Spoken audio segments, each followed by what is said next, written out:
మొంతా తుఫాను నేపథ్యంలో పునరావాస కేంద్రాలను సందర్శించారు గుంటూరు పశ్చిమ ఎమ్మెల్యే గళ్ళా మాధవి. పునరావాస కేంద్రాలను నేరుగా సందర్శించి బాధితులకు అందుతున్న సదుపాయాలను అడిగి తెలుసుకున్నారు. ప్రజల సౌకర్యాలను పరిశీలించారు. ప్రజలకు భోజనం, మెడిసిన్, మంచినీరు, పాలు వంటి అవసరమైన సదుపాయాలు అందుబాటులో ఉండేలా అధికారులను ఆదేశించారు. పిల్లలు, వృద్ధులు, గర్భిణీలకు ప్రత్యేక శ్రద్ధ తీసుకోవాలని సూచించారు. బాధితులకు ప్రభుత్వం అండగా ఉందని ఎమ్మెల్యే మాధవితో మా ప్రతినిధి హనుమంతరావు ఫేస్ టు ఫేస్. ప్రాంతాల్లో లోతట్టు ప్రాంతాలు ఉన్న ప్రజల మొత్తం పునరావాస కేంద్రాలకు అయితే తరలించడం జరుగుతుంది. ఈ గుంటూరు వెస్ట్ ఎమ్మెల్యే గల్లా మాధవ్ అయితే మనతో పాటు ఉన్నారు. మేడం చెప్పండి, ఎలా చేస్తున్నారు, ఏంటి? గుంటూరు పశ్చిమ నియోజకవర్గంలో దాదాపుగా ఒక 23 పునరావాస కేంద్రాలను ఏర్పాటు చేయడం జరిగిందండి. ఇప్పటికే 3 పునరావాస కేంద్రాలు నిండడం జరిగింది. మిర్చియాడ్ వైపు, ఇటు పుల్లయ్య స్కూలు, అదేవిధంగా చిన్మయ స్కూల్లో ఇవి ఏర్పాటు చేయడం జరిగింది. అవసరం ఉన్న ప్రతి ఒక్కరిని కూడా తరలించడం జరిగింది. ఎందుకంటే కొంతమంది డ్రైన్స్ మీద ఎంక్రోచ్ చేసి వేసుకున్న వాళ్ళు, కాస్త గుడిసెల్లో ఉంటున్న వాళ్ళు, వీళ్ళందరినీ కూడా తీసుకురావడం జరిగింది. పూర్తిగా మునిగిపోయిన పరిస్థితి కనపడుతుంది వాళ్ళకి. కాబట్టి వాళ్ళని 2 డేస్ ఇక్కడ ఉంచాల్సిన అవసరం ఉంది. కాబట్టి వాళ్ళకి కాస్త కొంత తీసుకొచ్చి ఇక్కడ ఏర్పాట్లు చేస్తూ ఉన్నాము. ఫుడ్, వాటర్, అదేవిధంగా ముఖ్యమైన మెడిసిన్ కూడా అందుబాటులో ఉంచాము. అందరూ కూడా చాలా సౌకర్యంగానే ఉన్నారు. అదేవిధంగా ఉన్న వాళ్ళకి సరిపడా టాయిలెట్స్, దాని క్లీనింగ్, శానిటేషన్ కూడా మేము క్లీన్గా అబ్జర్వ్ చేస్తున్నాము. నోడల్ ఆఫీసరు, సిబ్బంది, అదేవిధంగా మా క్యాడర్ అందరూ కూడా ఇక్కడే ఉన్నారు. నైట్ కూడా వాళ్ళకి ఎలాంటి ఇబ్బందులు కలగకుండా కాస్త ఈ మస్కిటో కాయిల్స్ కానివ్వండి, మస్కిటో ఇవన్నీ కూడా ఏర్పాటు చేయాలి అని చెప్పి వాటికి కూడా మేము ముందు ఆదేశాలు ఇవ్వడం జరిగింది. నైట్ వచ్చేటప్పటికి అవి కూడా చూస్తారు. సో అందరూ కూడా ప్రస్తుతానికి అందరూ సురక్షితంగానే ఉన్నారు. మన గుంటూరు పశ్చిమలోకి వచ్చేటప్పటికి కాస్త ఈ సైక్లోన్ ఎఫెక్ట్ తక్కువగానే ఉంది. అన్ని పునరావాస కేంద్రాలు నిండే అంత పరిస్థితులు ఇక్కడ లేవు. కాబట్టి అవసరమైన మేరకు అందరూ రావడం జరిగిందండి. ఎన్ని కుటుంబాలు అయితే వచ్చింది? ఇప్పుడు దాదాపుగా ఈ ఒక్క పుల్లయ్య స్కూల్లోనే మనకి 180 మంది దాకా ఉన్నారు. 12 రూమ్స్ ఇక్కడ అవైలబుల్గా ఉన్నాయి. ఇంకా కూడా ఒక 80 నుంచి 90 మందికి ఇక్కడ మనము అకామిడేషన్ ఇవ్వగలిగే పరిస్థితి ఈ స్కూల్లో ఉంది.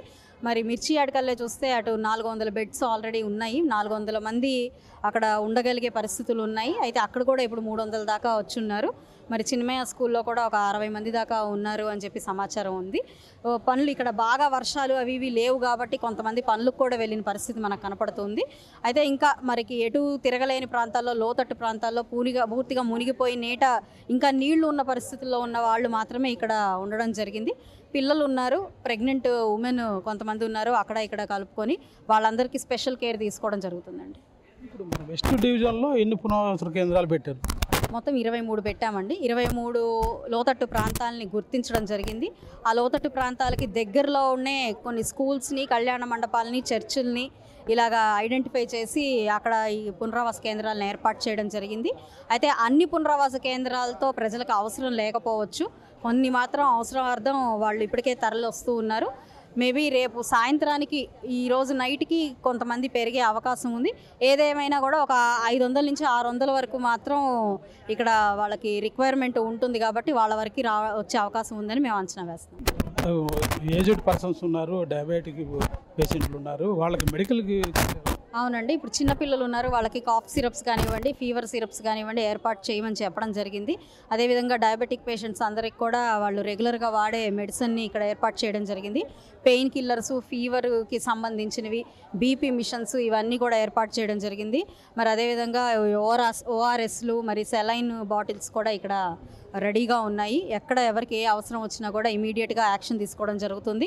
ఇది కాకుండా ఇంకేదైనా ఇక్కడ సరిపడా లేక ఇంకేదైనా అవసరార్థం ఎమర్జెన్సీ ఉన్నా కూడా ఇప్పటికే కొన్ని నియర్ బై హాస్పిటల్స్కి మేము ఇంటిమేషన్ ఇవ్వడం జరిగింది. వాళ్ళందరూ కూడా అప్రమత్తంగా ఉండాలి. ఏ అవసరం వచ్చినా కూడా ఇమీడియట్గా వాళ్ళని ట్రీట్ చేయాలి అని చెప్పి అక్కడ డాక్టర్స్కి, అక్కడ ఉన్న హాస్పిటల్ స్టాఫ్కి కూడా చెప్పడం జరిగింది. సో ఇబ్బంది ఏం లేదండి. ఏదైనప్పటికీ తుఫాను లోతట్టు ప్రాంతాల నుంచి ప్రజలనైతేనేమో సురక్షిత ప్రాంతాలకి, పునరావాస కేంద్రాలకి తరలించారు. ఈ వాటర్ అయితేనే, ఫుడ్ అయితేనేమో అవైలబుల్గా ఉంది, మేము ఇస్తున్నాము అంటున్నారు. కానీ ఏజ్డ్ పర్సన్స్కి, డయాబెటిక్ పేషెంట్లకి మెడికల్ కిట్లు ఉన్నాయి, మేము అన్నీ అందిస్తున్నామని చెప్తున్నారు. కెమెరామెన్ కృష్ణతో గుంటూరు పునరావాస కేంద్రం, గుంటూరు.